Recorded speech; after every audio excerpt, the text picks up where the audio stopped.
औज़ुबिल्लाहिमिनश्शैतानिर्रजीम बिस्मिल्लाहिर्रहमानिर्रहीम अल्लाहुम्मा सल्लि अला सय्यिदिना व मौलाना मुहम्मदिन मादिनिल जूदि वल करम व अला आलिहि व बारिक वसल्लिम। मोहतरम ख़वातीन व हज़रात, अस्सलामु अलैकुम। एक खातून जो किसी फ़ॉरेन कंट्री से हैं और उनके हस्बैंड बहुत वेल ऑफ हैं, कहने लगी कि मेरे हस्बैंड तो ख़ुद को खुदा समझते हैं। वो समझते हैं कि मैंने ज़िंदगी में जो कुछ कमाया है अपने ज़ोरे बाजू से कमाया है, इसलिए वो किसी की बात को अहमियत नहीं देते। इसलिए बहुत से लोगों के साथ उनका बर्ताव ऐसा ही है। आपने देखा होगा बहुत से लोग ऐसे ही होते हैं जो अपनी कामयाबियों को, अपनी ज़िंदगी में जितनी भी आसानियाँ होती हैं, जो भी उनके पास आसाइशें हैं, जो भी उनके एसेट्स हैं, उन सब का क्रेडिट अपने आप को देते हैं और वो मैं ही करते रहते हैं। मैंने ये किया और इस वजह से ऐसा हुआ। आपने देखे हैं कभी ऐसे लोग? बहुत से ऐसे लोग भी मिलेंगे कि जो हर चीज़ का क्रेडिट अपने आप को दे रहे होते हैं। उन्हीं में ऐसे लोग भी मिलेंगे जो दूसरों से फिर ऑन के लहजे में बात करते हैं, दूसरों की ज़रा सी गलती माफ़ नहीं करते। वो हर चीज़ को अपने मुताबिक चाहते हैं, उसमें ज़रा सा स्पेस दूसरों को नहीं देते। जो माल दौलत में या ज़ाहिरी स्टेटस में उनसे कम होते हैं, उन्हें बहुत हकीर समझते हैं, उनको तो किसी भी गिनती में ही नहीं करदानते। इसी तरह से कुछ लोग ऐसे भी आपको मिलेंगे कि जिनकी ज़िंदगी में ज़रा से भी आसानी आ जाए तो कहते हैं मेरा अल्लाह ये सब तेरा फ़ज़ल है, मेरे अल्लाह ये सब तेरा करम है। उनको कोई दूसरा इंसान भी जब आसानी दे रहा होता है तो कहते हैं ये सब मेरे अल्लाह के करम से है। उनकी ज़िंदगी में कोई कामयाबी आती है तो कहते हैं ये सब मेरे रब ताला की मेहरबानी है। वो किसी चीज़ का क्रेडिट खुद नहीं लेते, वो कहते हैं सब मेरे रब का फ़ज़ल है। वो हर चीज़ को केयर ऑफ़ अल्लाह देख रहे होते हैं, क्योंकि वो जानते हैं कि इंसान की अपनी हैसियत और औकात है ही क्या। इंसान कोशिश कर सकता है और कोशिश भी करता है वो अल्लाह की अता करदा सलाहियतों को इस्तेमाल करके, काबिलियत को इस्तेमाल करके। ये जो जिस्मानी ताकत अल्लाह ने हमें अता की है तो अल्लाह ही की अता करता है, हमारा अपना है क्या। अगर मुझे कोई इंस्पिरेशन आती है और उस इंस्पिरेशन को इस्तेमाल करते हुए, रिसीव करते हुए मैं कोई भी अच्छा काम कर रही हूँ तो उसका क्रेडिट मैं अपने आप को क्यों दूँ भाई।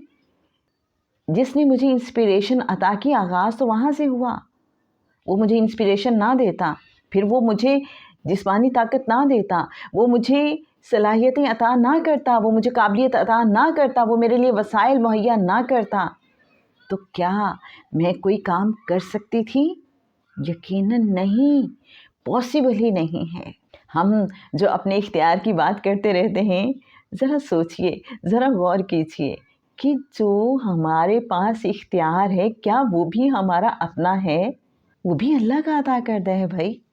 तो जब मेरा कुछ अपना है ही नहीं तो मैं किस चीज़ का क्रेडिट लेती हूँ। मुझे कोई अल्लाह वाले हैं, मार्फत वाले, उनकी बात बड़ी अपील करती है। वो कहते हैं कि अल्लाह ने ये दुनिया हमारे लिए बसाई, राइट, और इसमें सारा कुछ जो हमें दिया है, ये समझ लें कि जैसे आपके घर में कोई मेहमान आए, आप कहते हैं ये सब चीज़ें आप जैसे चाहें इस्तेमाल करें, आपको इख्तियार है।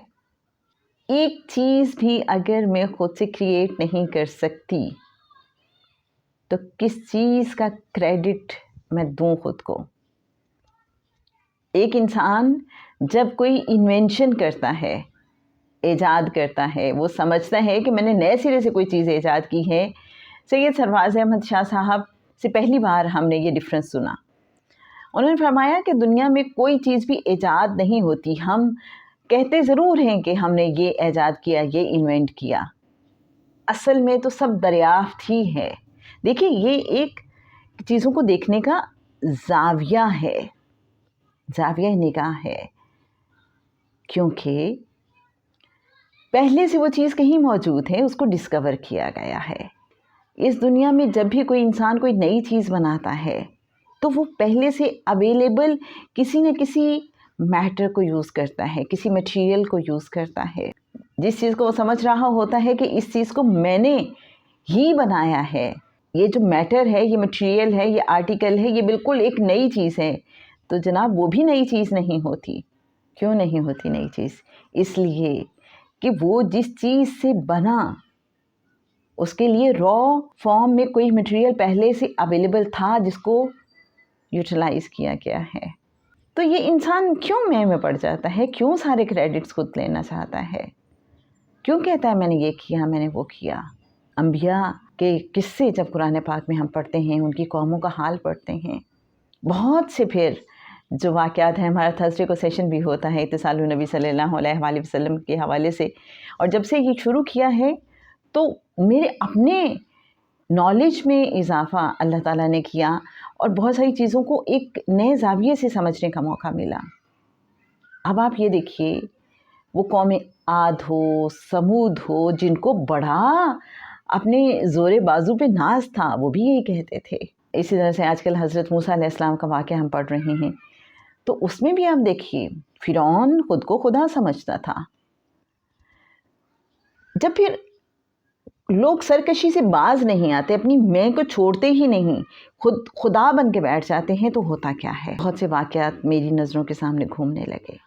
جب انسان سرکشی پہ اتر آتا ہے، نافرمانی کرتا ہی چلا جاتا ہے، توبہ تائب بھی نہیں ہوتا، استغفار ہی نہیں کرتا، کیئر آف اللہ ہی کسی چیز کو نہیں دیکھتا، سارے کریڈٹس خود لینا چاہتا ہے، تو اللہ کہتا ہے پھر لے عذاب بھگت۔ زندگی میں مشکلات آتی ہیں، کی بات کریں تو وہاں بڑے بڑے عذاب آئے۔ میں سوچ رہی تھی کیوں آتے ہیں یہ عذاب؟ مختلف طرح کے عذاب مختلف قوموں پہ۔ ایک اندر سے جواب آیا، تم سمجھتے ہو تم سب کچھ کر سکتے ہو، تم خدا ہو، اب اس عذاب کو ٹال کے دکھاؤ، اس عذاب کو روک کے دکھاؤ، اب چیزوں کو ٹھیک کرو نا۔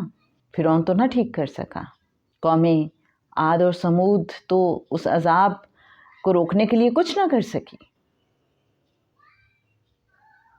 حضرت صالح علیہ السلام کی قوم کے ساتھ بھی ایسا ہی ہوا۔ جتنی بھی ہم قوموں کے احوال پڑھتے ہیں، جنہوں نے بھی سرکشی کی، جنہوں نے بھی نافرمانی کی، جو بھی میں مبتلا ہوئے، جنہوں نے بھی خود کو خدا سمجھا، جنہوں نے بھی ہر کامیابی کو، ہر آسائش کو، ہر آسانی کو اپنے زور بازو کا نتیجہ قرار دیا، اللہ نے کہا لو اب اپنی بے بسی دیکھو، اب دیکھو کہ تم کیا کر سکتے ہو۔ پھر میرا دل ایک دم ڈر سا گیا۔ ہماری زندگی میں یہ جو کبھی مشکلات آتی ہیں، کبھی ایسے بھی مرحلے آتے ہیں جب ہم اپنے آپ کو بہت بے بس محسوس کرتے ہیں، اور پھر ایک دم سے انسان کو خیال آتا ہے ربا تو ہی تو ہے، تیرے سوا کوئی نہیں۔ پھر انسان رب کو پکارتا ہے یوں کہ جیسے پکارنے کا حق ہے، گڑ گڑاتا ہے، پھر پورے اخلاص کے ساتھ مخلص ہو کے پکارتا ہے۔ قرآن پاک میں بارہا اس کا ذکر آیا ہے، جب انسان پہ کوئی مصیبت پڑتی ہے تو وہ گڑ گڑا کے اللہ کو پکارتے ہیں پورے اخلاص کے ساتھ، اور جب وہ مشکل دور ہو جاتی ہے تو وہ یوں بن جاتے ہیں کہ جیسے کبھی انہوں نے اللہ کو پکارا ہی نہیں تھا، جیسے وہ اللہ کو جانتے ہی نہیں، وہ پھر ہر چیز کو اپنے زور بازو کا نتیجہ قرار دینے لگتے ہیں، پھر سارے کریڈٹس خود لینے لگتے ہیں، پھر فرعون کے لہجے میں لوگوں سے بات کرنے لگتے ہیں، لوگوں کے ساتھ ویسا ہی رویہ رکھنے لگتے ہیں کہ تم بہت حقیر ہو اور ہم بہت اعلیٰ ہیں۔ کیا ہے یہ سب؟ ہم کب سیکھیں گے ہر چیز کو کیئر آف اللہ دیکھنا، اور ہر چیز کے بارے میں صرف کہنا نہیں ہے زبان سے، بلکہ اپنے اندر اس بات کو اتارنا، اللہ کے ساتھ یوں جڑ جانا کہ میرے اللہ، میری زندگی میں جو بھی آسانی ہے، جو بھی رحمت ہے، اور بے شک تو نے مجھے بہت نوازا ہوا ہے، اس میں میرا کوئی کمال نہیں، سب تیرا فضل ہے، تیری مہربانی ہے، تیری عطا ہے۔ اور مجھے اپنے ابا جی یاد آ گئے۔ ابا جی اکثر بیٹھے بیٹھے کہتے تھے، اللہ میرے ربا، میں تیرے تو بڑا ہی راضی ہاں، میں ایہو جہا بندہ ਤੇ ਤੂੰ ਮੈਨੂੰ ਇੰਨੀਆਂ ਵੱਡੀਆਂ ਵੱਡੀਆਂ ਨਿਯਮਤਾਂ ਤੋਂ ਨਵਾਜ਼ ਦਿੱਤਾ, तो इन्ना कुछ मैनू अता कर दिता। मेरे ताया जी वो भी इसी तरह से बात करते रहते थे, अल्लाह मैं तेरे तो बड़ा ही राज़ी हूँ। तब समझ नहीं आती थी इन बातों की इतनी ज़्यादा। ये इजहार बहुत ज़रूरी है, ये इजहार अपने आप से भी बहुत ज़रूरी है और लोगों के सामने भी नेमतों का शुक्र अदा करना बहुत ज़रूरी है, और सबसे बढ़ के इसको अपने अंदर उतार लेना और महसूस करना भी बहुत ज़रूरी है कि अल्लाह तूने मुझे इतना नवाजा। अबू अली सीना से किसी ने पूछा कि आपके शब रोज़ कैसे गुजर रहे हैं, तो उन्होंने फरमाया कि समझ नहीं आती कि किस तरह से अल्लाह का शुक्र अदा करूं कि वो मेरे इतने गुनाहगार होने के बावजूद मुझे इतनी नेमतों से नवाजता चला जा रहा है। हम झांकें, हम देखें कि हम पे अल्लाह का कितना करम है, कितनी मेहरबानी है। वो कहाँ कहाँ कैसे कैसे हमें छूट देता रहता है। क्या हमारा फ़र्ज़ नहीं है कि हम उसका शुक्र अदा करें, उसको थैंक यू कहते रहें, हर नेमत के लिए यकीन रखें कि मेरा अपना तो कुछ है ही नहीं, सब मेरे रब की मेहरबानी है। उसी की अता करदा नेमतों से मैंने ज़िंदगी में सब कुछ कमाया है। और जिन लोगों को फिर इस बात की समझ आ जाती है, उनके पास जो वसाइल होते हैं वो उसे दूसरों पर बेलौस होकर खर्च करते हैं। तो जनाब ये एक वे आउट भी है जो हमें फ़िरौन नहीं बनने देता। जब हम अल्लाह की अता करदा इन नेमतों को दूसरों के साथ बांटना सीख लेते हैं, तो फिर होता क्या है, एक तो इंसान इस मैं के अज़ाब से निकल जाता है, और दूसरा अल्लाह से जुड़ने लगता है। और जब अल्लाह से जुड़ जाता है तो अल्लाह की मखलूक पे मेहरबान हो जाता है, क्योंकि वो इंसान अल्लाह की मेहरबानियों को महसूस कर रहा होता है। आप क्या कहते हैं इस हवाले से? आपका क्या एक्सपीरियंस है? क्या आपने भी कभी ऐसे लोग देखे कि जो फ़िरऔन के लहजे में बात करते हैं, जो दूसरों को ज़रा मार्जिन नहीं देते, जो हर शय को अपने ही ज़ोरे बाजू का नतीजा करार देते हैं, जो अपने ही इक़्तिदार, अपनी ही ताकत के नशे में कहीं गुम होते हैं? और क्या आपने ऐसे लोग भी देखे कि जो छोटी से छोटी बात को भी अल्लाह की मेहरबानी समझते हैं? ज़रा सी आसानी भी मिल जाए, बस में सफ़र कर रहे हैं, किसी ने अपनी सीट ऑफ़र कर दी तो कहते हैं अल्लाह थैंक यू वेरी मच। एक नर्म हवा का झोंका भी छू जाए तो कहते हैं अल्लाह थैंक यू वेरी मच। कोई प्यार से बात भी कर ले, कहते हैं अल्लाह थैंक यू वेरी मच। कोई उनकी गलती पे उन्हें माफ़ कर दे या उनकी गलती को नज़रअंदाज कर दे तो कहते हैं अल्लाह थैंक यू वेरी मच। देखें कभी ऐसे लोग आपने? मुझे लगता है आप भी ऐसे ही हैं, इतने ही प्यारे अल्लाह के बंदे। क्या फीलिंग्स हैं आपकी? ज़रूर शेयर कीजिएगा। अल्लाहुम्मा सल्ली अला सय्यदिना व मौलाना मुहम्मदिन मादिनिल जूदी वल करम व अला आलिहि व बारिक व सल्लिम।